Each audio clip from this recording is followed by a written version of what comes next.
wabarakatuh. Perkenalkan, nama saya Vita Aimatut Takia, mahasiswa UIN Said Ali Rahmatullah Tulungagung, program studi Tadris Ilmu Pengetahuan Sosial.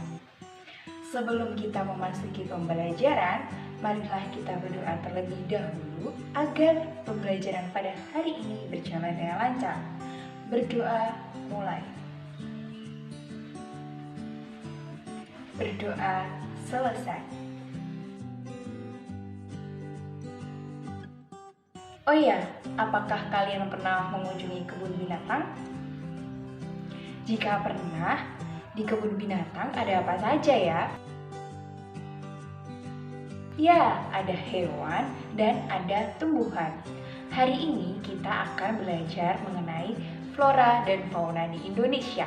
Tujuan pembelajaran pada hari ini yaitu mengidentifikasi faktor yang mempengaruhi sebaran flora dan fauna. Yang kedua, mengidentifikasi sebaran flora dan fauna di Indonesia. Materi yang pertama yaitu faktor yang mempengaruhi sebaran flora dan fauna.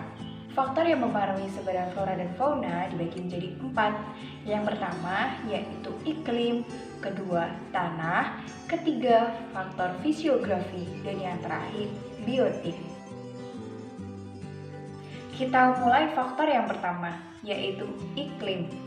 Di dalam iklim ada beberapa faktor. Yang pertama dari curah hujan, kelembapan udara, angin, tingkat curah hujan, dan cahaya matahari. Faktor yang kedua yaitu edafik atau tanah. Mengapa tanah? Karena tanah merupakan media tumbuh dan berkembangnya tanaman, sehingga tanah dapat berpengaruh terhadap sebaran flora dan fauna yang ada di Indonesia dan dunia.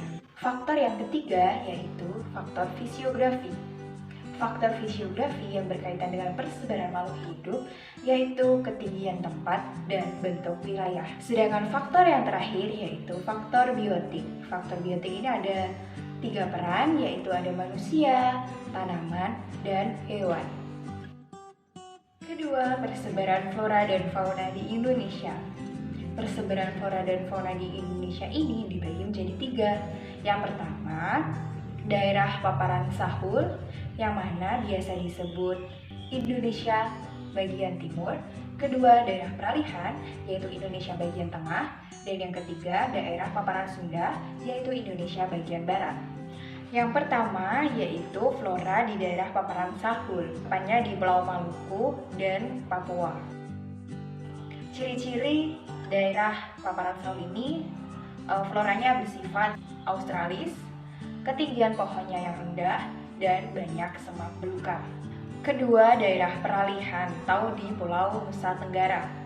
Flora yang ada di daerah peralihan ini yaitu ada hutan homogen dan stepa dan sabana. Dan yang terakhir, daerah paparan Sunda, yaitu yang mana Indonesia bagian barat. Di daerah paparan Sunda ini terdapat hutan hujan tropis yang mana curah hujan cukup tinggi, sehingga flora yang ada di sini bersifat asiatis. Selain itu, tumbuhan di sana juga terdapat kayu yang berharga, yaitu jati, mahoni, dan lainnya. Tumbuhan di sana juga selalu hijau, heterogen, terdapat tumbuhan endemik seperti Rafflesia arnoldi. Selanjutnya yaitu persebaran fauna di Indonesia. Persebaran fauna di Indonesia ini dibagi menjadi 3, yaitu fauna asiatis, yang kedua fauna peralihan, dan yang terakhir fauna australis. Fauna asiatis ini berada di Indonesia bagian barat, yaitu pada wilayah Selat Makassar sampai Selat Lombok. Fauna asiatis ini yaitu kebanyakan jenis fauna yang menyusui seperti banteng, gajah, tapir, kerandipun, badak, dan beruang. Kedua, fauna peralihan. Fauna pada daerah peralihan ini yaitu di tengah-tengah, yang mana dari campuran fauna asiatis dan fauna australis. Fauna khas di daerah peralihan ini yaitu ada kera, kuskus, anoa, babi rusa, komodo, maleo, dan burung kakak tua. Ketiga, fauna australis. Fauna australis berada di Indonesia bagian timur. Contoh dari fauna australis yaitu ada cendrawasih, kasuari, nuri. Untuk mamalia ada kanguru, kuskus, dan untuk amfibi ada katak pohon, katak air, katak terbang. Itu tadi sedikit penjelasan dari materi sebaran flora dan fauna di Indonesia. Semoga bermanfaat. Wassalamualaikum warahmatullahi wabarakatuh.